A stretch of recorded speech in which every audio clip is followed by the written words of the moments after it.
Bienvenue sur la chaîne de Jésus-Christ, canal et chemin, la vérité et la vie.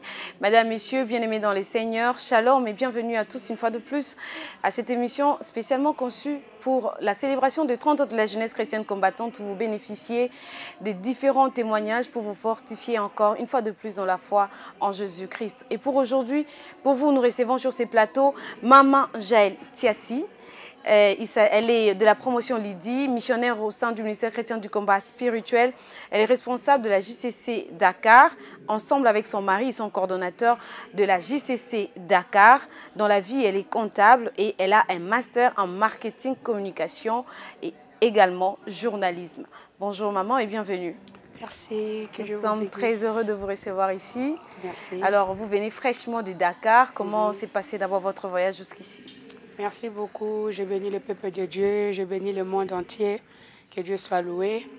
Et le voyage s'est très bien passé par la grâce de Dieu. Le vol assez loin, de Dakar jusqu'à Kinshasa.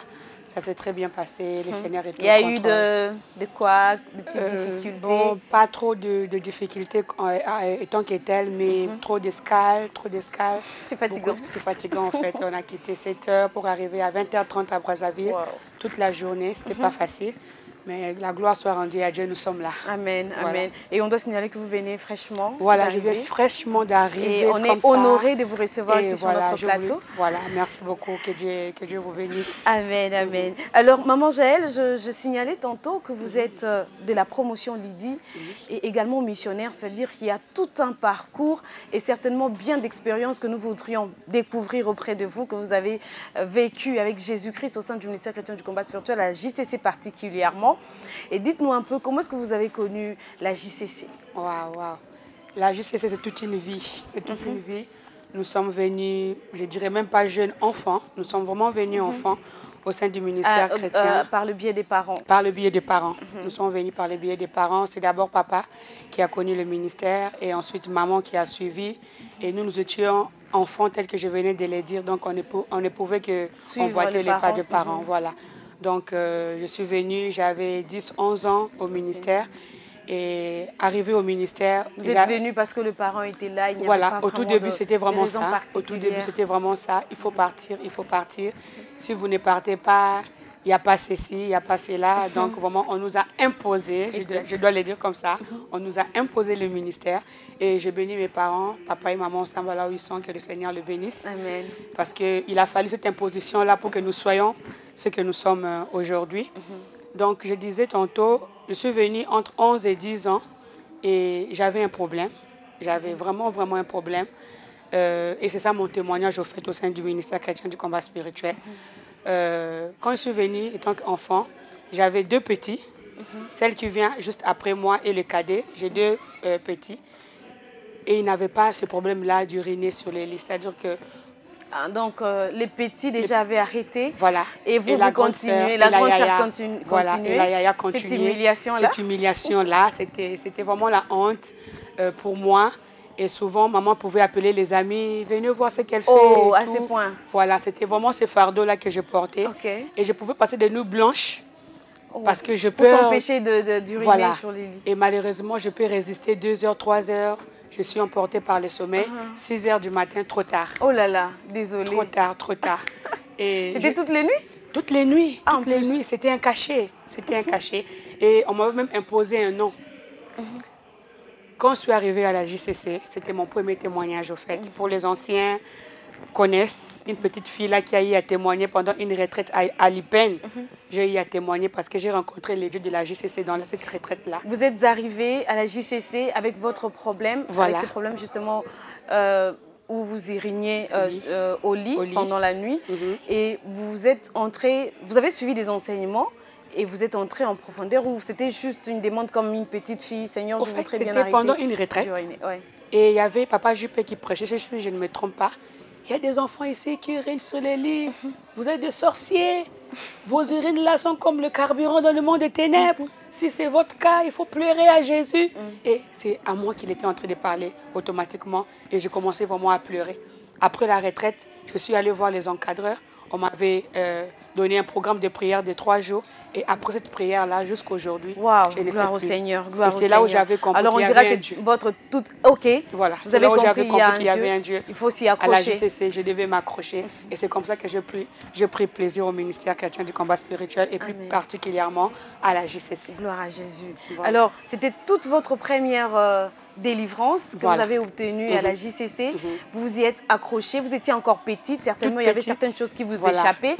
Et à quel moment vraiment vous êtes rendu compte que ces enseignements avaient un impact sur votre vie? Et comment cela s'est passé? Et tel que je le disais, je crus. Il y a un Dieu. Et je me suis accrochée. J'avais 12 ans, 13 ans. Je ne devais pas encore commencer la formation chez les yaya, les adultes. Mais tellement qu'il y avait une violence au-dedans de moi, on nous a acceptés. Et c'est comme ça que j'ai commencé les enseignements. Je me suis vraiment donné à fond aux enseignements. Et la Bible déclare que Jésus-Christ, à l'âge de 12 ans, il pouvait parler aux grandes personnes. Et c'est moi, c'est à cet âge-là que j'avais pris vraiment conscience et je me suis donné au Seigneur jusqu'à aujourd'hui. Vous avez évolué comme ça et qu'est-ce qui s'en est suivi? Pardon? Vous avez évolué avec les enseignements? J'ai évolué avec les enseignements. Je finis mes enseignements, nous sommes passés à la délivrance. Et à l'époque, pour les anciens, ceux qui connaissent, même si vous finissez, vous pouvez qu'ils répondent parce qu'il fallait atteindre un certain âge pour aller chercher la promotion chez les mamans. Donc on ne faisait qu'ils répondent, on ne faisait qu'ils répondent. Et c'est comme ça que le Seigneur va bénir mes parents. On devait quitter Kinshasa pour la Mauritanie à Nouakchott.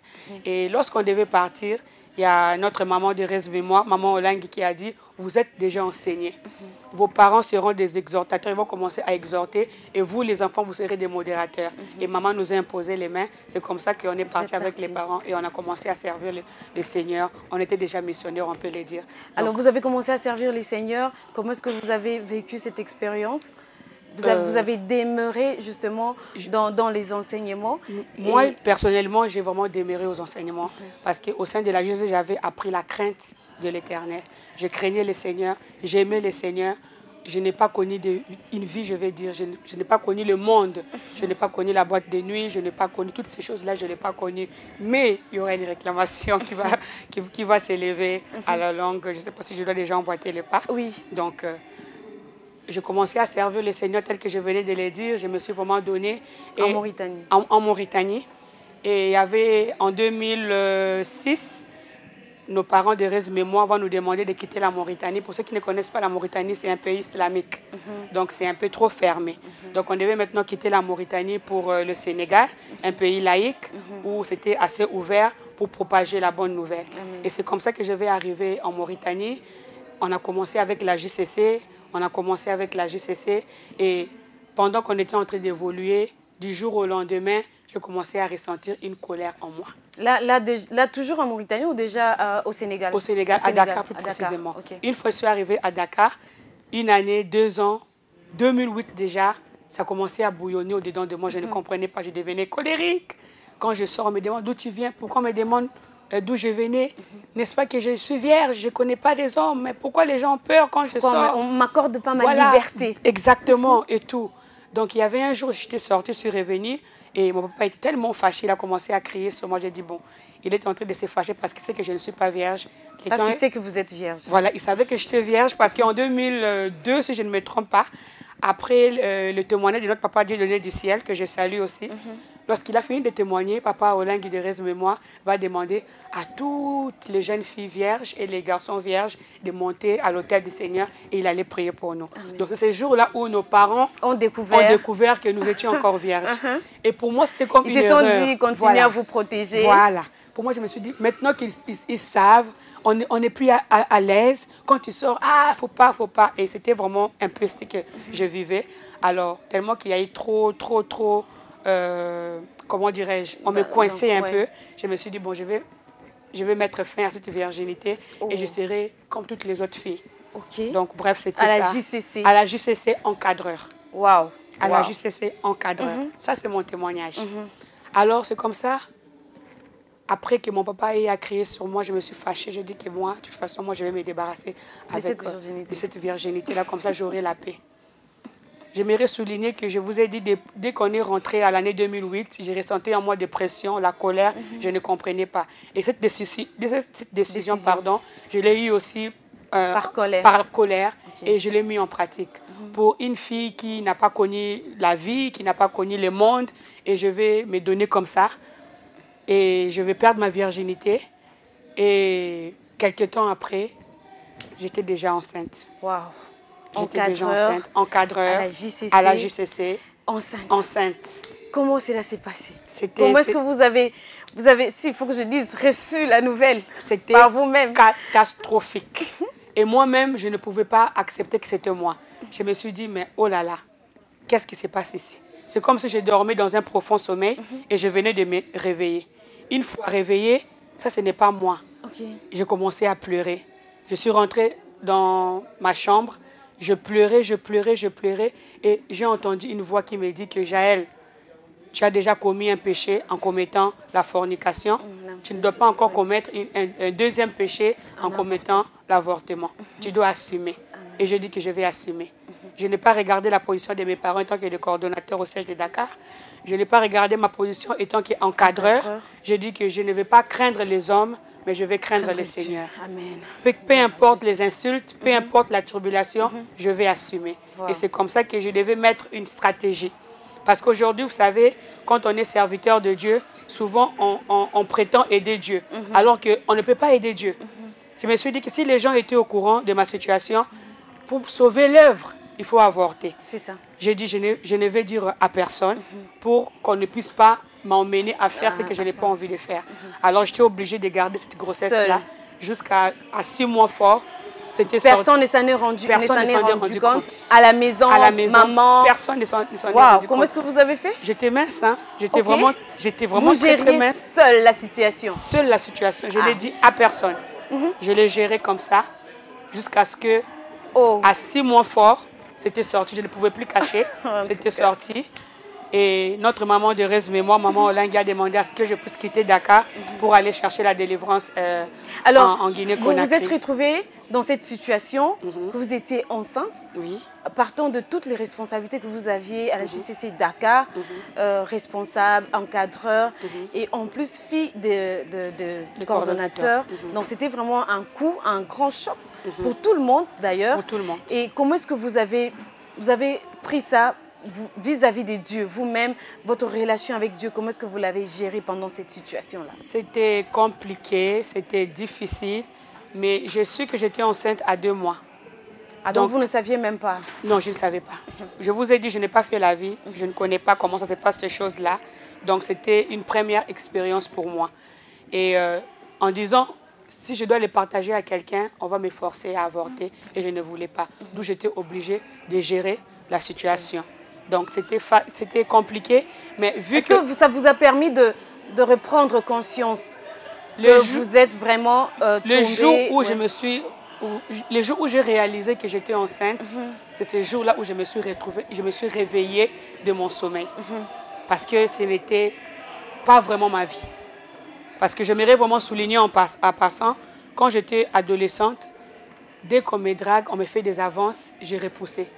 C'était une vie ça ne marchait même pas de pair avec moi. Ça n'avait rien à voir avec moi. C'est pourquoi j'ai souligné tantôt que quand on a franchi 2018, c'était comme une autre personne et je ne comprenais pas. Et c'est à la longue, pendant que je serai en Guinée-Conakry, pendant que j'étais en train de creuser dans la repentance, c'est là où le Seigneur maintenant va me révéler le pourquoi au fait de ce qui m'est arrivé. Ok, justement, on y va tout doucement pour dire que vous êtes retrouvée enceinte, vous êtes rentrée en prière, vous avez repris conscience et en cherchant la face de Dieu, le Seigneur vous donne maintenant l'explication de ce qui vous est arrivé. Exactement. Et c'était quoi exactement? Voilà, je suis en Guinée, je suis en train de pleurer, Seigneur, je suis venue jeune au ministère, j'étais consacrée toute ma vie.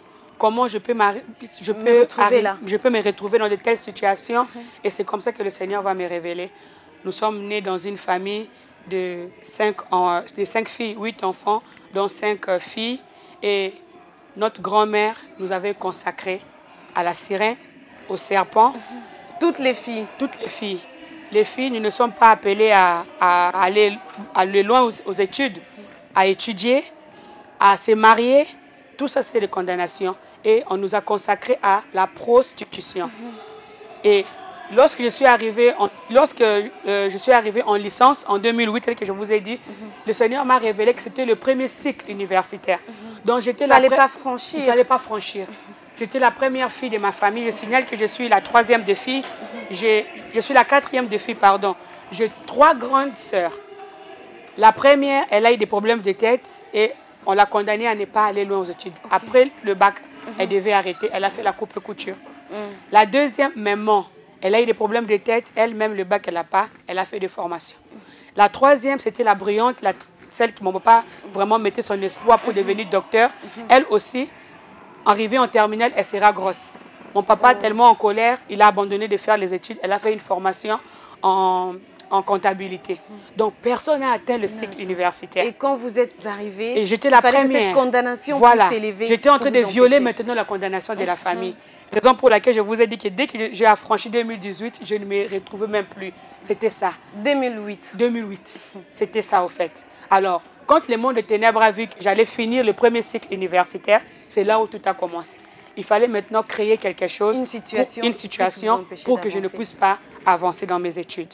Alors vous vous retrouvez justement dans cette situation qui vous a empêché d'avancer, vous êtes enceinte, vous vous déplacez pour Guinée et où vous accouchez, vous donnez décidément naissance à un enfant.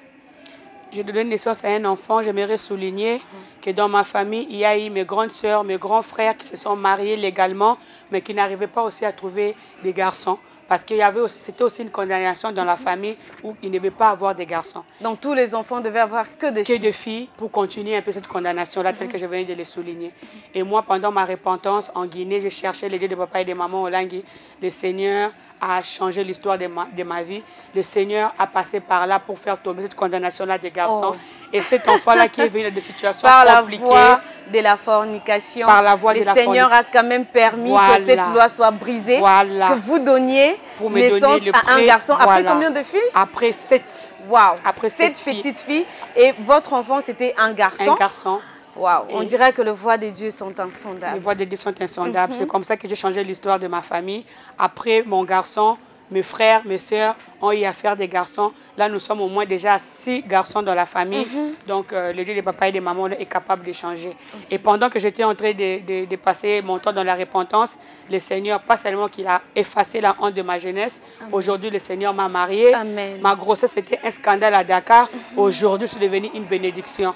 J'ai vu des mamans envoyer leurs enfants au sein de la jeunesse chrétienne combattante de par mon témoignage. C'est Dieu-là qui a enlevé ma honte est en train maintenant de changer aussi la vie de beaucoup de jeunes. Gloire à Jésus. Et nous bénissons les Seigneurs pour ça. Gloire à Jésus, gloire à Jésus. Nous bénissons les Seigneurs pour ça. Ce que je retiens dans votre témoignage, c'est que quand vous avez déjà commis un péché, peut-être par mégarde, peut-être par erreur, peut-être par inadvertance, que cela fait en sorte que vous puissiez vous arrêter là et ne pas en commettre encore d'autres. Voilà.